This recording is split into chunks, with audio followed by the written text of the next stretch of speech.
I'm sure you guys have seen videos like this on YouTube before, with the channels having hundreds of thousands of subscribers, millions of views, yet there is no face behind the page at all. However, while these pages have no face behind them, they make their owners thousands of dollars every single month, and I would know because I run some of these pages myself. And in today's video, I'm going to break down exactly how you can get started with faceless YouTube short automation today. And I'm going to be completing every single step with you guys so I can show you exactly how it is done just using your phone or a laptop and using $0 to start up. So the first thing we are going to need to do is we're going to need to find a niche on YouTube. Now to do this, there are a few different strategies that we can use. The first way is simply going to be to scroll on YouTube Shorts, preferably in incognito mode, so you get shown a bunch of new content. And then you're going to want to save any pages that fit this criteria. First of all, they are a faceless page. And then secondly, it needs to be made 100% online, meaning that there's no physical aspects to it, such as filming, even if they're not showing their face, simply because this is going to make it much easier when we automate down the line. And that is about it. If the page fits these two criteria, you're going to just take a link of that page and save it in a separate Google Doc for later, so we can go ahead and do some more research on these niches in depth a little bit more, and we can just decide on which niche we want. I've done this tons of times to the point now where I have a massive Google document filled with niches for YouTube Shorts. Now, a second way that we can go ahead and find niches is by looking at long form YouTube automation channels. And we are just going to ask ourselves a question if we could recreate this style of content in short form content. And then you're going to want to take a look and see if there are already pages making content in this niche in the short form format. If they are, then that's great because we can use some of their videos to make our own videos down the line, and then that also just gives us a hint that it is a successful YouTube Shorts niche. However, if there are no Shorts pages in the niche, then that could be a good sign because it could mean that it's a fresh opportunity for you to take advantage of. However, it could also be a very bad sign, meaning that it's just not a great niche to do Shorts in, but I suppose that is kind of up to you guys to decide when you are doing your research. And then the third way is actually within my premium Discord. I have a weekly niches tab where I give away weekly niches every single Monday, and as you can see here, every week I post out a bunch of niches, that are really good winning niches that have been proven, so you guys can just go ahead and take them and use them yourself. And apart from that, when it comes to picking a niche, I would pick something that you are a little bit interested in, or you could see yourself getting interested in, because it is going to make the process so much easier when it comes to making videos and getting content ideas down the line, and it's just going to give you that little bit of an advantage over other people that are trying to join your niche and make money in that niche. So as I said, I'm going to do every step with you guys. To give you guys an example, this is a great niche that I found recently, and to find this niche, I was simply just scrolling on my YouTube Shorts page, and this was actually one of the niches and one of the pages that I did post in my premium Discord. So as you can see, it is an F1 themed page, and this is a great niche because F1 is a massive sport. And as you can see, this page has hit 6,000 subscribers with just 11 videos, with some of them getting over 6.8 million views and 3 million views, meaning that they're already monetized, and they literally started this page less than a month ago. Now, the second thing that we need to do once we have our niche is we now need to create a name for our page. Now, to do this, first of all, I will use my imagination a bit. I just like to do it this way. Maybe it's because I'm a little bit creative, but I just tend to sit there and think and see if I can come up with any cool concepts for a name. However, if you are really struggling or you just want an easy way out, then one tool that I use that helps me out a lot is ChatGPT. Now, to be honest, I never usually use a name straight from ChatGPT, but even just asking it for names will give me ideas in my head of some cool names that I can create for my page. So here is an example of a prompt that I would use with ChatGPT. It's simply going to be, I'm creating a YouTube Shorts page in the Formula 1 niche that is going to be about stories and also news. Could you give me some name ideas for it? You're then just going to hit enter, and ChatGPT is going to give you a bunch of names, and I will usually just keep asking it for more and more names until I come up with some cool name ideas. Once I then have these cool name ideas, I'll put those on a separate document, so then I can go ahead and see these names and pick out my favorite one, and I can also test on YouTube to see if they are available. Okay, so just to give you guys a quick example of how this helps me come up with original name ideas. So I saw some names here, and the first one I kind of liked is F1 Flash because I kind of want F1 in my name. And then I asked for another 10, as you can see, and I kind of like this Final Lap Buzz. So then that created the idea in my head that maybe we could combine those two together and have the name be Final Lap F1. So I'm now just going to simply come over here and type that so I don't lose it because I don't want the idea to go out of my head. Final Lap F1.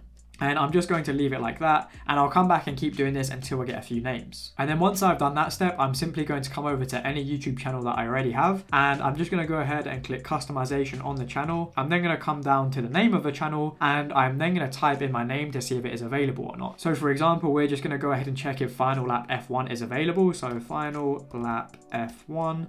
And as you can see, this page isn't available, so I'll just go ahead and keep repeating this until I find a name that I like that is available. Or I can see if I can make any small adjustments to the name, like I have just done now, where I took out one of the L's as the first word of lap is L, so it still kind of works. So I could use this as my page name if I wanted to, Final Lap F1. And now that I have my page name confirmed, I'm simply going to make a fresh Gmail with that page name, so it could be something along the lines of contact finallapf1 at gmail.com, just for an example, and then you can go ahead and create a fresh YouTube Shorts account. Now then, the next step is to go ahead and create a logo to help us brand our page. To be honest, this step really doesn't matter, and I'll never really spend more than 10 minutes on this step for any of my pages, especially when we're first starting it. Down the line, we can maybe spend a bit more time on it and think about trying to create a better logo, but at the start, it really doesn't matter. It doesn't make much of a difference to your page. But either way, here are a few methods you can go about it. So the first one that is going to be totally free is you can go over to Canva and you can create a logo on Canva. You can make something really simple or something quite complex. It's totally up to you. And once again, this can be done in about 10 minutes. Now, the next option would be to pay someone to create you a logo, and you can go to sites such as Fiverr, Upwork, or this site called Dribble, which is actually really good for logos, and I have used them in the past. However, if you guys are anything like me, you're lazy, so you don't want to make your own logo, and secondly,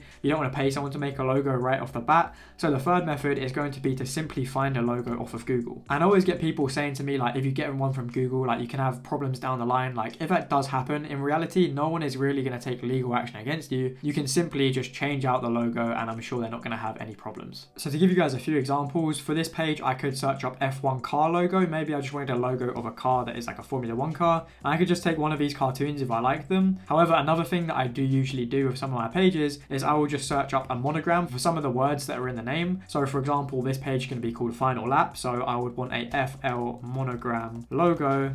And then I can just scroll here and find a logo that I like, and I can use this on my page. So for example, this one looks pretty cool and sleek, and it is actually a licensable logo, so I could go ahead and get this with absolutely no copyright issues whatsoever. So yeah, there's a good option for you guys to get a logo nice and easy. Now the next step is to go ahead and warm up our page. When it comes to warming up our page, there is nothing really too crazy that we need to do. We're just simply going to use our channel like a normal YouTube page for a little bit. So you're just going to scroll on shorts, you're going to watch some long form videos maybe, you're going to subscribe to a couple of channels. This is just going to help tell YouTube that you are not a bot. I usually carry out this process for about a week, but to be honest, there is no perfect number with warming up your page. Sometimes you might just need 4 days to warm up your page. Sometimes you might need a bit longer than a week. So yeah, it's totally up to you guys how long you want to do this process for, but I would aim for around a week. And as a little bonus tip for you guys, in this stage, I will usually do something called curating my feed, which is simply where I'm just going to interact with content from the niche that I'm going to create my page in, so that when it comes to me actually creating videos, I have a bunch of inspiration on my YouTube channel, as my feed is just going to show me a bunch of F1 content for this page that I'm going to make, for example. And that takes us nicely onto step number 5, which is going to be to create videos for our page. To do this, you're going to want to find a video idea or create one yourself, and the previous step we just talked about will help you a lot in doing this if you have curated your feed. And then you are simply just going to get all the resources that you're going to need to create this video. So for example, if you need a script and a voiceover, you're simply going to create that script, and then you're going to bring it over to 11 Labs to generate that script for yourself. And if you need some background footage, you're going to want to get this now. So in my niche, for example, I might want to go ahead and screen record some footage of F1 races. And then once you've done that, you're going to want to open up your editing software. So for me, this would be CapCut, and that is the editing software that I'd recommend to a lot of you beginners because it is really simple and easy to use. So for example, in my case, I might come over to this channel to find a video idea, and this one did really well. It was about Max Verstappen and Toto Wolff or something. So I might go ahead and create a script similar to that. So for example, this could be the script that I go ahead with. This is very similar to this guy's most viewed video.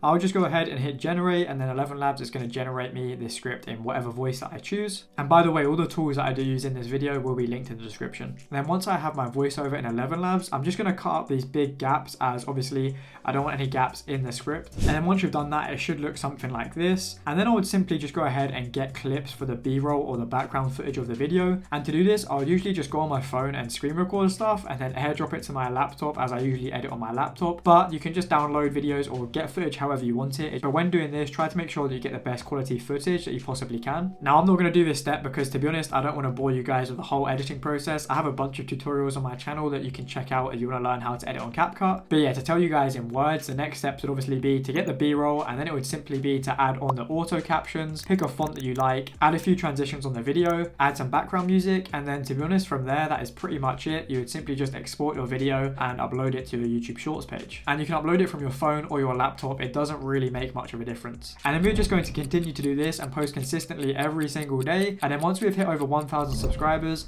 and over 10 million shorts views in the last 90 days, we can go ahead and apply for monetization. And once we've done this, we can start making some money. Now, in terms of how much money we can make with YouTube Shorts, the RPMs tend to be from anywhere around 10 cents to 30 cents. And that is depending on if you have a good audience on your channel, that is like a USA audience, for example, and then also on factors such as the time of year that you are posting, because RPMs tend to get a little bit higher towards the end of the year, being November, December time. So this means if we get 1 million views in a video, we can expect to earn anywhere from $100 to $300, which is actually pretty good. Although I know a lot of you guys might think TikTok are paying a lot more because TikTok supposedly pay $1,000 per million views. But to be honest, this is not true at all. I have multiple pages on TikTok as well. In fact, you can take a look at the statistics on this particular page, which I'll show on screen, which has an audience of above 50% USA, yet my RPM is 0.05 on most of my videos. And that's not even mentioning the whole qualified views that they have on TikTok. But anyways, that just proves my point with YouTube Shorts being the better option right now, in my opinion. Now then, step number 6 is going to be to go ahead and automate our page. Once your page is earning you a few $1,000s per month, you can start to look to try and automate this page. And to do this, we're going to hire a team. But to be honest, for YouTube Shorts, the good thing about it is we don't really need to hire a team. We more so just need to train up one person to make the videos the same way we have been doing that has been making us money. So then we can therefore hand off the editing process to them and just pay them to do it. Now, to find this person that we can train up, there are a few different places that I would look. Place number 1 would be Discord. This is where I find the best people, to be honest, to edit and for decent prices. And then apart from Discord, we have places like Fiverr and Upwork, but to be honest, I don't really like the quality of editing and the price you pay for it from those platforms. So yeah, Discord servers are probably going to be your best option when it comes to try and find someone that you can train up to take over your YouTube Shorts page. And to train this person up, it is pretty simple. I'll just create a Loom video of you sharing your screen and showing the whole process of you making a video. And then you can just give this to the person that you want to make your content for you, and they can go away and make a video and then come back to you. And then you can basically just try and train them and tell them what's good about the video, what's not good, what to change, and yeah, just almost gonna like coach them to make good videos. And this leads perfectly onto the sponsor of today's video, ClickUp. ClickUp can help us manage our YouTube automation business, especially when it comes to hiring a team and then managing that team. ClickUp is an all-in-one productivity tool that helps you manage tasks, projects, and goals. It's customizable, so you can tailor fit it to do everything from your personal to-do list to complex team projects. It's a hub where you can manage tasks, documents, time tracking, and goals all in one place without needing a bunch of different apps. For example, I really like the to-do list feature where, for example, if I had an editor for my F1 page, I could go ahead and set a task in here for him to do today. So I might go to this channel and I might find a video idea that I want recreating. So for example, this video here was posted quite recently, as you can see, and it already has 342,000 views. So I'm going to copy a link to this video and I'm simply going to bring it into ClickUp. I'm going to press on a task to do. So I'll do task number 1, and then I'm just going to write a description and just basically describe the task that I want doing. So I'd say to my editor something along the lines of recreate this reel with a new script, and then I'll just add the link to the reel that I want recreating, and then I'll just go ahead and set out all of these things that I want. So I need it by this date, the time estimate, whatever, and then I can just use all of these features to make sure that I have this reel ready on time. So I can assign it to a certain employee that I have for this page that I want. I can then set the priority, so maybe if they're already working on other videos, this can be further down the list. And then another really cool feature that they have is the time track feature, which is going to be extremely helpful, especially if you're going to be paying your editor on a per hour basis, as it literally records their screen as they're working, so you can see that they're actually working in the hours that they say they're working. And you'll simply just press share, and you'll need to invite your team member to this workspace, and then there you go, you have a little space where you can manage your team and see what is going on without having to message them all the time. And even if you don't have a team just yet, their tool is still really helpful to help you with things such as tracking your time and basically just giving you a way that you can keep on top of everything that you need to do through your own to-do list and things like that with the tool. And then another tool that I really like to use is their tasks tool. Every single night before I go to bed, I will give myself some tasks to do, and this is a cool way that I can organize it, and I can simply just tick it off as I go along. Once I've completed this, so film a YouTube video, which I'm doing right now, I will just select complete, and then that is done. It is taken off my to-do list. And genuinely, if you guys are not doing this already and you don't give yourselves things to do for the next day, as it makes it a whole lot easier when it comes to actually getting work done. As when you come to your desk and you open your laptop, you already know what you need to do, and you're not going to waste time trying to find things to do. Now, if you want to try ClickUp for totally free, then click the link in the description or go to tryclickup.co/Sbiti. Thanks to ClickUp for sponsoring this portion of the video. And now once we have that page automated and the editor is doing a good job, they're creating good videos, and all we simply have to do is go on and upload, or we could even give our editor the access to upload on our page for us. I would simply just rinse and repeat this process until we have a bunch of YouTube Shorts pages now that are all automated and making us some good passive income. I hope you guys did enjoy this video and found some value in it. If you did, then please be sure to drop a like and subscribe to the channel. And if you guys want to see me carry out the whole process that I just talked about in real time, then check out this playlist on screen here, as in this playlist I started and documented the growth of a YouTube Shorts channel from scratch. Apart from that, I hope you all enjoyed, and I hope to see you guys in the next one.